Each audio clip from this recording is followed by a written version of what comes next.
வணக்கம் நேயர்களே. இது ஷர்மிளா டாக்கீஸ். நான் உங்கள் டாக்டர் ஷர்மிளா. இன்னைக்கு யூடியூப், இன்ஸ்டாகிராம், Facebook, ட்விட்டர் எல்லாத்துலயும் பாத்தீங்கன்னா, தாவேகாவுடைய ஃபேன்ஸ் தான் ட்ரெண்டிங். ஏன்னா, இன்னைக்கு அவ்ளோ பெரிய ஒரு சம்பவத்த இவங்க பண்ணியிருக்கிறாங்க.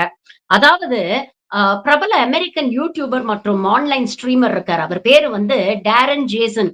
ஆ பட் ஆனா, ஐ ஷோ ஸ்பீட் அப்படின்னு சொன்னா தான் அவங்கள வந்து ரொம்ப பிரபலமா நெறைய பேருக்கு தெரியும். ரொம்ப பிரபலமான ஒரு யூடியூபர். பல மில்லியன் கணக்குல வந்து ஃபாலோவர்ஸ் வச்சிருக்கிறாரு. நெறைய கான்ட்ரோவர்சிஸ்லயும் அவர் மாட்டியிருக்கிறாரு. பல கோடி ரூபாய் இந்த யூடியூபிங் மூலமாவே வந்து சொத்து சேர்த்து வச்சிருக்கிறாரு. ரொம்ப பாப்புலரான ஒரு யூடியூபர். நெறைய யங்ஸ்டர்ஸ் அதுவும் குறிப்பாக இந்த ஆக்ஷன்லாம் விரும்பக்கூடியவர். நெறைய யங்ஸ்டர்ஸ் ஃபாலோயிங்கா வச்சிருக்கிறவரு. இவரு தாய்லாந்துக்கு ஒரு ஹாலிடேக்கு போயிருக்கிறாரு. அப்போ இவர் வண்டியில கார்ல பிரயாணம் பண்ணும் பொழுது, விஜயுடைய தொண்டர்கள் 2 பேர். தொண்டர்கள்ன்னு சொல்றதா? ஃபேன்ஸ்ன்னு சொல்றதா? ஏன்னா பிரிச்சு பார்க்கவே முடியல. ஃபேன்ஸ்ன்னு சொல்றாங்க, தொண்டர்கள்ன்னு சொல்றாங்க. ஆனா தொண்டர்களுக்கு உண்டான மெச்சூரிட்டி ஃபேன்ஸ்க்கு இல்ல. சோ இத நீங்க எப்படி எடுத்துக்கிட்டாலும் சரி, தாவேகா ஃபேன்ஸ்ன்னே வச்சுப்போமே, விஜய் ஃபேன்ஸ்ன்னே வச்சுப்போமே. 2 பேர் பைக்ல வந்து அவர் வண்டிய தொரத்திக்கிட்டு போறாங்க. எப்படி இங்க விஜயோட வண்டிய தொரத்தி தொரத்தி போறாங்களோ, அந்த மாதிரி அங்கேயும் வண்டிய தொரத்திட்டு போறாங்க. ஒரு கட்டத்துல அவர் ரொம்ப இரிட்டேட் ஆயி, "என்ன எதுக்கு தொரத்துறீங்க?" அப்படின்னு கேட்கும்போது, "டிவிகே, டிவிகே, விஜய், விஜய்" அப்படின்னு கத்துறாங்க. அவருக்கு எதுவுமே புரியல.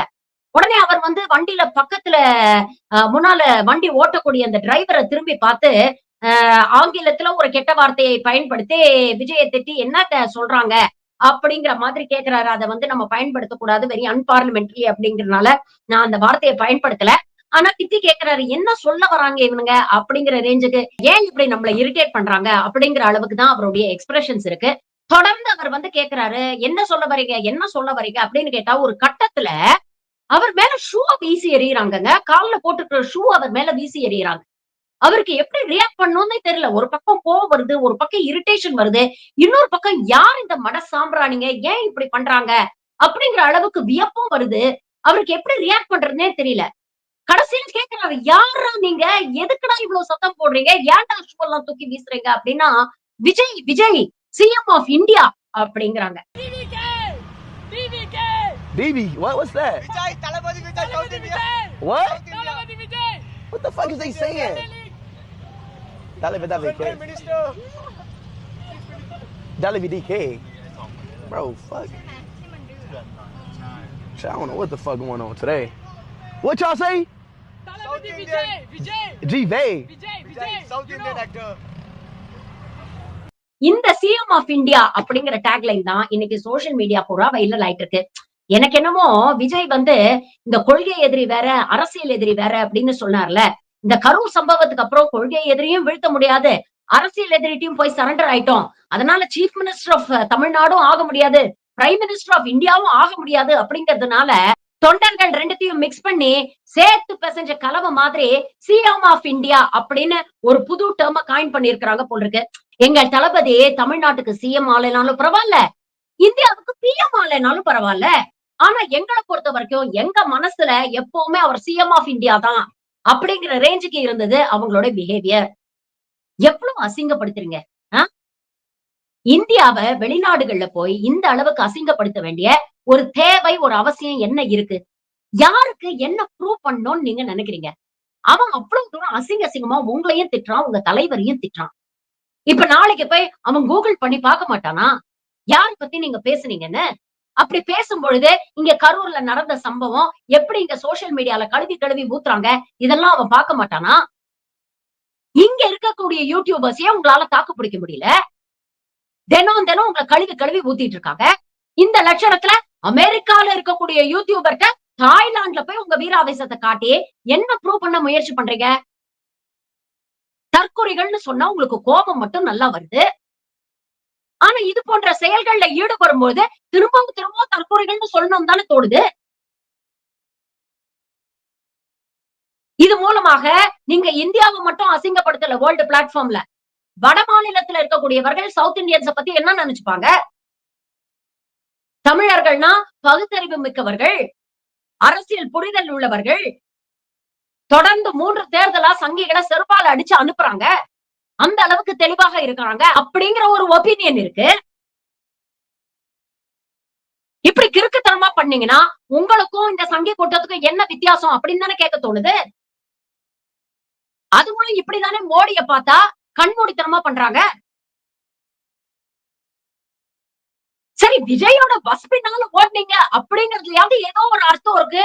நீங்க எல்லாம் ஃபேன்ஸ், தலைவர பார்க்கணும்னு நினைக்கிறீங்க. அந்த ஆர்வ கோளாறுல பண்ணிட்டீங்க அப்படின்னு எடுத்துக்கலாம். இது முதல்ல இருந்து முடிவு வரைக்கும் எல்லாமே கோளாறா இருக்கு. உங்க சிந்தனையிலே பெரிய கோளாறா இருக்கு. அவன் எவனோ ஒருத்தன், அவன் ஒரு ஃபாரின் யூடியூபர். அவனுக்கு என்ன தெரிய போகுது தாவேகாவ பத்தி? இல்ல விஜய் சிஎம் ஆனா என்ன, ஆகலைன்னா என்ன? அவன் இதுவா போச்சுன்னு தான் இருப்பான். அவன தொரத்திக்கிட்டு போய் அவன் மேல ஷூவ வீசி, என்ன அசிங்கம் இது? இது மூலமா உங்க தலைவர தான் நீங்க கேலி பொருள் ஆக்குறீங்க அப்படிங்கறத தயவு செஞ்சு புரிஞ்சுக்கங்க.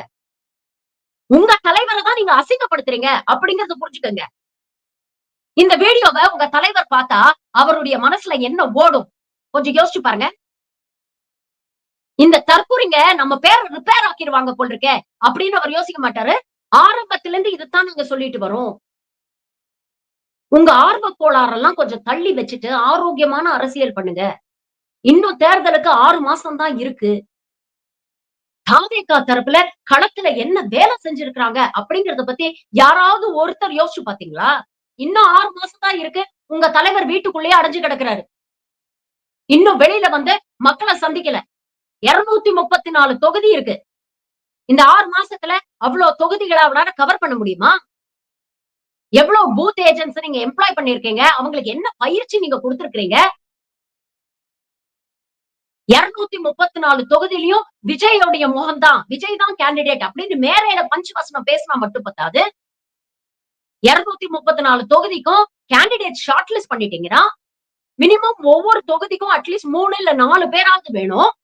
அதுல இருந்து யாராவது ஒரு நல்ல கேண்டிடேட்ட ஷார்ட் லிஸ்ட் பண்ணணும். அவங்க கிரவுண்ட் ஒர்க் பண்ணணும். அங்க இருக்கக்கூடிய மக்களோட இன்டராக்ட் பண்ணணும். அவங்களுக்கு ஒரு நம்பிக்கையை ஏற்படுத்தணும். எவ்வளவு வேலைகள் இருக்கு. இது ஒவ்வொன்னுத்தையும் சொல்லிக் கொடுப்பாங்களா யாராவது வந்து? இன்னைக்கு களத்துல இத பத்தி தானே நீங்க எல்லாம் சிந்திக்கணும். கரூர் சம்பவம் நடந்து முடிஞ்சு போச்சு. அத பத்தி ஏகப்பட்ட விமர்சனங்கள் வந்தாச்சு. இப்ப வழக்கு சிபிஐக்கு போயிடுச்சு. அது எப்போ விசாரணை பண்ணி, எப்ப உண்மை வருதோ அது வரும்போது வரட்டும். ஆனா அத கடந்து களத்துக்கு எப்ப வரப்போறாரு உங்க தலைவர்? உங்க தலைவர்கிட்ட கேட்க வேண்டிய கேள்வி எல்லாம் மறந்துட்டு, இப்படி எங்கேயோ போயிட்டு இருக்கவன் மேல ஷூவ வீசி எறியறீங்களே, இது என்ன விதமான ஒரு நாகரிகம்? இப்ப புரியுதா? ஏன் திட்டுறோம் அப்படின்னு? உங்க மேல இருக்கிற கோபத்தினால இல்ல. அடுத்த தலைமுறை இப்படி சீரழிஞ்சு போகுதே அப்படின்னு உங்க மேல இருக்கக்கூடிய அக்கறையினால. நீங்க திருந்துற வரைக்கும் நாங்க திட்டிக்கிட்டே தான் இருப்போம். தற்குறீஸ் ஃபார் எ ரீசன் அப்படின்னு தொடர்ந்து சொல்லிக்கிட்டே தான் இருப்போம். இனிமேலாவது இந்த மாரி பைத்தியக்காரத்தனம் எல்லாம் செய்யறத விட்டுட்டு, கொஞ்சம் பொறுப்பா நடந்துக்க முயற்சி பண்ணுங்க. உங்க தலைவர் பேரையும் காப்பாத்துங்க. தமிழர்கள் பேரையும் காப்பாத்துங்க. இந்தியா பேரையும் உலக அளவுல காப்பாத்துங்க. நன்றி. வணக்கம்.